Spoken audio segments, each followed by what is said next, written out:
ఏపీకి కేంద్రం ఇచ్చిన హామీల అమలు ఎప్పుడు? ఏపీ విభజన జరిగి 7 నెలలు పూర్తయినా ఇంకా హామీలు అమలు కాలేదు. ఆర్థికంగా ఇబ్బందులు ఉన్న ఏపీ ప్రభుత్వం హామీల అమలు కోసం కేంద్రం వైపు చూస్తోంది. దీంట్లో భాగంగా సీఎం చంద్రబాబు ఢిల్లీ బాట పడుతున్నారు. కేంద్రం సహకారం అందించాలని కోరనున్నారు.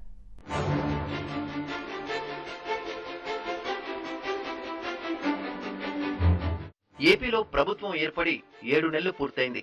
కానీ అప్పటి అధికారంలో ఉన్న యూపీఏ సర్కార్ ఇప్పటి బీజేపీ సర్కార్ ఇచ్చిన హామీలు మాత్రం ఇంకా క్షేత్రస్థాయిలో అమలు కావడం లేదు. విభజన తర్వాత నష్టపోయిన ఏపీకి అన్ని రకాలుగా సహకారం అందిస్తామని విభజన సమయంలో పార్లమెంట్ లో హామీ ఇవ్వడంతో పాటు బిల్లులోనూ స్పష్టం చేశారు. కానీ ఇప్పటి వరకు ఏపీకి స్పెషల్ స్టేటస్ పై సైతం స్పష్టత ఇవ్వలేదు.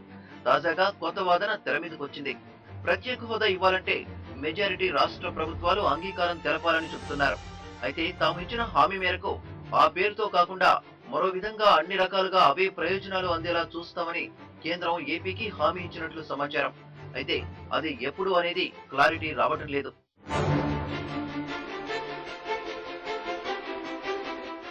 ఇక వెనుకబడిన జిల్లాల అభివృద్ధి కోసం నిధులు ఇస్తామని కేంద్రం గతంలో హామీ ఇచ్చింది.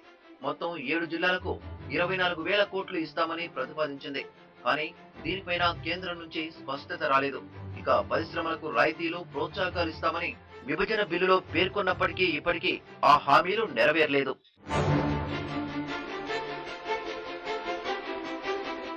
ఇక రాజధాని నిర్మాణం కోసం సహకరిస్తామని కేంద్రం హామీ ఇచ్చింది. ఇప్పుడు రాజధాని ఖరారు కావడంతో ఇక రాజధాని నిర్మాణంపై ఏపీ ప్రభుత్వం కేంద్రానికి పూర్తి స్థాయిలో ప్రతిపాదనలు ఇవ్వనుంది.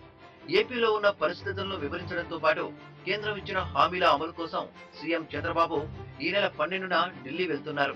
ప్రధాని మోడీతో పాటు పలువురు కేంద్ర మంత్రులను కలవనున్నారు. అయితే కేంద్రం ఏ మేరకు సాయం అందిస్తుందో వేచి చూడాల్సిందే.